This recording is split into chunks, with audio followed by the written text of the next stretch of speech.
Hello students, welcome to my YouTube channel. Sonnet हमने discuss कर ली थी, आई एम नॉट रिच। आज हम इसकी समरी को डिस्कस करेंगे। At the outset of the sonnet the speaker claims that he is a person who is neither wealthy nor an heir of rich nesters. कि speaker कहता है कि ना ही वह ऐसी फैमिली से बिलोंग करता है जो रिच है, ना ही उसके एनेस्टर्स अमीर थे, ना ही उसके पास पैसा है। Obviously his house is very ordinary and does not have any touch of luxuries, fitting like a colorful marble floor of great architectural design। कि जाहिर सी बात है, इसका घर सिंपल ही होगा, ना ही उसके घर में कोई लग्जरीज फिटिंग है जैसे कि कलरफुल मार्बल फ्लोर है, ना ही कोई डिज़ाइन वाला घर है। In his living place one cannot see any chair covered with fashionable clothes of golden rim। ना ही उसके घर में कोई ऐसी फैशनेबल चेयर रिम है जो फैशनेबल क्लॉथ से ढकी हुई है। Which we find only in the houses of the artistic class of the community. ये सब चीज़ें हम अमीर घरों में ही देखते हैं। नो पर्शियन कारपेट और cushions can the speaker afford. कि स्पीकर पर्शियन कारपेट और कुशंस भी को अफोर्ड नहीं कर सकता। One will not get any servant in his house to respond to the call or attend the guests. कि एक स्पीकर कहता है कि ना ही उसके पास कोई सर्वेंट है, नौकर चाकर हैं जो गेट पे जाके गेस्ट्स को रिसीव करें और उसको बताएं आके। Needless to say, the rare showpieces to don't add the glory to the speaker।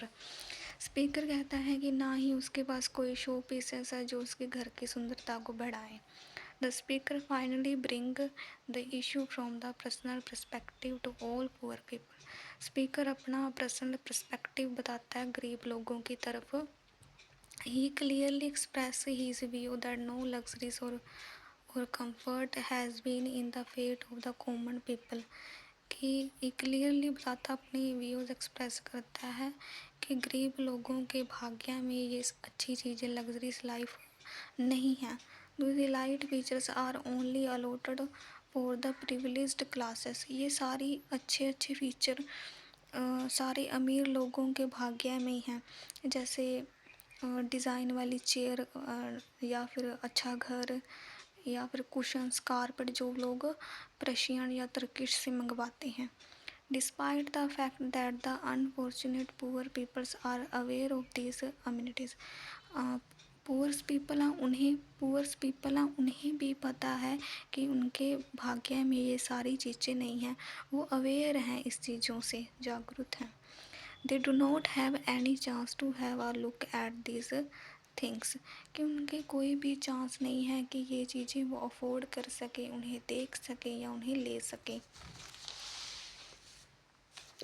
Thus the severe social and economic discrimination has been brought to light in the last part of the sonnet।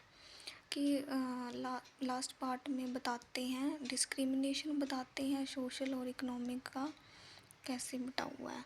Through the poem entirely seem simple and burdens with the description of the luxury.